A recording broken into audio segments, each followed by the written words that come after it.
हम शुरू करने वाले हैं देवर भाभी की प्यारी सी कहानी। तो चलिए शुरू करते हैं। भाभी प्लीज़ बताओ ना, कैसी लगी आपको प्रिया? पसंद आई होगी ना, वो है ही इतनी प्यारी। भाभी आप बताओ ना, मम्मी पापा और भैया से बात करोगी ना मेरी और प्रिया की शादी के बारे में? सरिता के देवर करण ने पूछा। तो सरिता बोली, सच में देवर जी, बहुत अच्छी लगी मुझे आपकी पसंद। अब तो प्रिया को ही बनाकर लाऊंगी अपनी देवरानी, वादा है आपसे।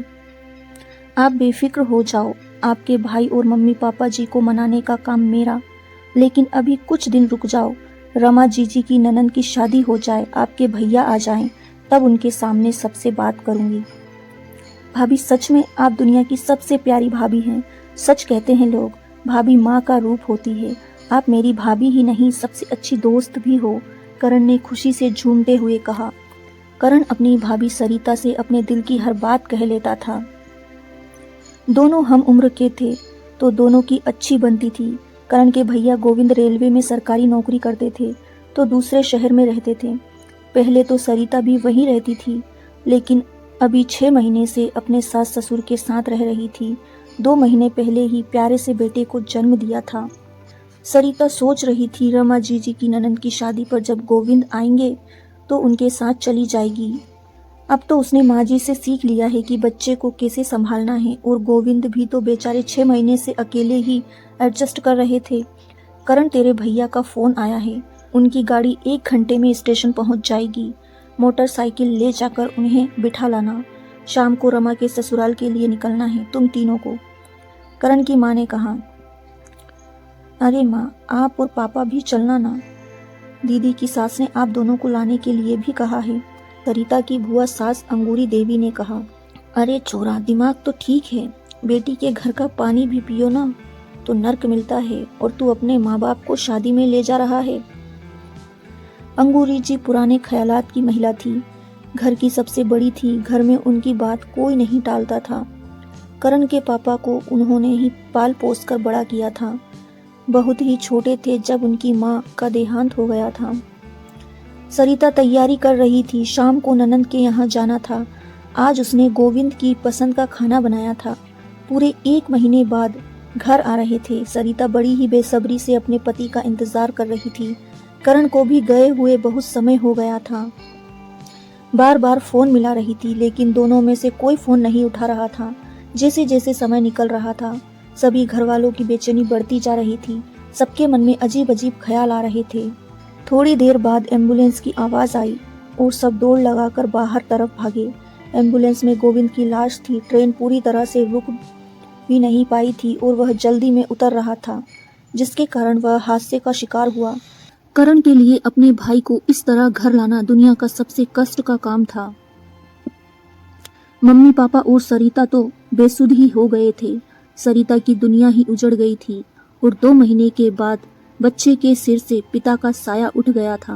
गोविंद के जाने के बाद हंसते खेलते घर में उदासी और खामोशी ने अपनी जगह बना ली थी। लापरवाह करण अब जिम्मेदार बेटा बन गया था। हर पल मुस्कुराती सरिता का चेहरा अब मुरझाने लगा था। सरिता हर वक्त गुमसुम रहने लगी थी। गोविंद को गए 6 महीने हो गए थे। सरिता के मम्मी पापा आज उसके ससुराल आए थे।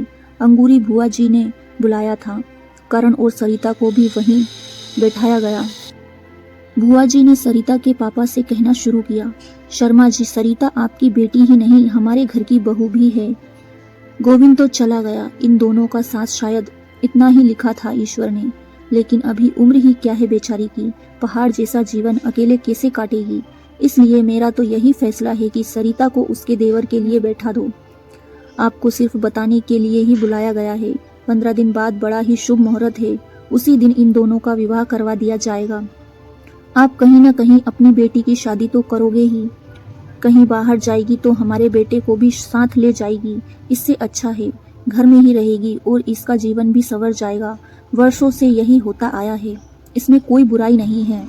बुआ जी की बात सुनकर सभी लोग चुप बैठे थे। किसी को कुछ समझ नहीं आ रहा था कि क्या बोले। बुआ जी ने करण से पूछा तो वह चुप रहा, उसने कोई जवाब नहीं दिया।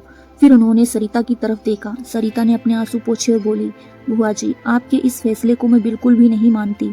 करण भैया को हमेशा मैंने अपने छोटे भाई की तरह ही माना है, उनको पति का स्थान में कभी नहीं दे सकती।